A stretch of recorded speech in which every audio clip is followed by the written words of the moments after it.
pay more for the same medical attention that she needs in a bribe, in a form of bribe, or maybe Yes. to pay more to get closer date for the surgery or the medical attention. Yes, okay, so you may get the surgery, it just may be sooner or later. Yes. What's the word bakshish? I assume it's Arabic, yes? It's also Turkish, Yeah. right? I think also in India, Yes. also Persian too. in India, I think also. What is the tip? Yeah. It's a tip, Yes. I'm speaking. but it's a tip. But it's It's like a under the It's a table. kickback. Under the It's a table. kickback. No, it's not necessarily. Okay. Oh, So, really? but you also have to understand, this is how many societies operate. This is just the way they are. And we are using our Western, I, as an American for sure, I'm using my Western perception of corruption in talking about societies that are much more complex than that, where people's jobs are dependent on this kind of payment. Can I give another example of Sure. corruption, a real one? Yeah.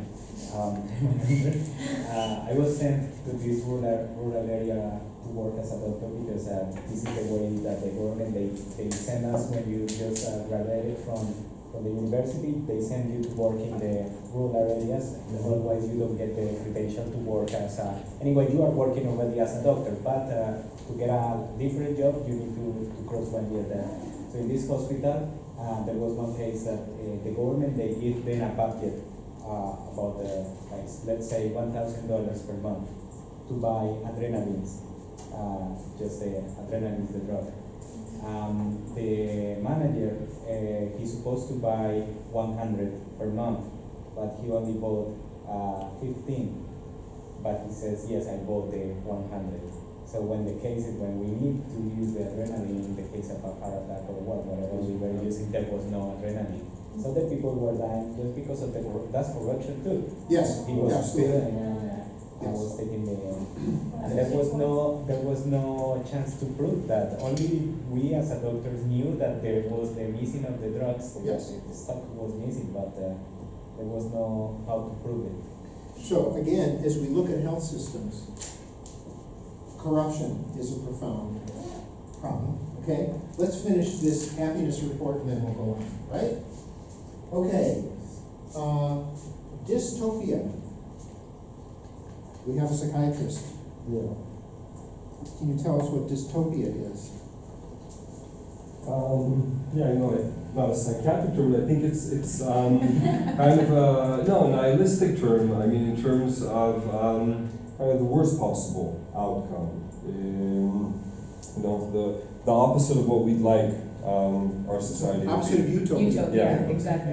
Okay? It's a place So- where everything is bad. So in this scale, I think they take the inverse of, Yeah, that's what- they take a dystopia number and they put it under 1, and so the less dystopic, the happier people are, right?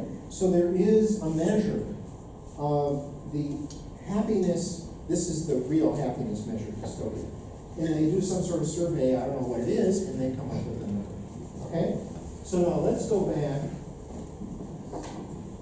to the top. Let's look at a few of our countries. Okay, we have to move along here, so we can't spend too long on this. Okay, so Lynn, Yes. what do you say about Switzerland? I actually, Switzerland is not perfect, and there's a lot of things all the Swiss people complain all the time, It's the and first time I've heard you say we that. have a lot of issues too. But I think what I can say that a lot of Swiss people, they appreciate what they have, and they can see compared to other places that we actually have. A lot of Swiss people can make choices, and if they want to they want to have education, or if they want to improve their lives, they actually have the possibilities. So, and yes, actually a lot of my friends and family, I think they consider themselves more or less happy, and also with their professional life, but also social life. So I think it is representative. So, this is, this report, and again, you have it now, because I sent it to you. It's complicated, it's serious, and the people who did it, their approach to do it. Is it accurate? Is it proper? That's up to us all to decide, okay? I've highlighted as many of the countries that I could find to send to you that we're going to hear about. Okay, who wants to represent Israel for a minute? Mayan, I guess. Okay. So, what do you say? There are like 175 countries in the world, and Israel comes out at number 11. Yeah, I mean, it's pretty high on all lists, I think, also just in terms of the quality of the healthcare, which to some extent I find surprising because of my own experiences, but I think maybe not so much with the quality of care, but maybe the time it takes me to actually see somebody who seems to have the sort of knowledge that I'm looking for. I've had a lot of not so pleasant experiences. But I think generally speaking, because it's universal healthcare, everyone has access to it, and it's good healthcare, and you have the right to choose who your doctors are. So if you're not happy with somebody's care, then you can go to somebody else. It might take you a really long time to find someone who's, I think, a good doctor in your interpretation of it, but it's a process, but it's available to you, and I think that's more than a lot of these other countries that we'll be talking about. In previous years... I hope I've answered your question. Do you have other specific questions? No. In previous years, we've actually had a presentation on the Israeli healthcare system, but because the international students have had a lot of talk about the Israeli healthcare system, I dropped it. Yeah. Okay. Really good. We will occasionally make reference to it, however, okay? Because, this is a happiness index, it's not just healthcare, right?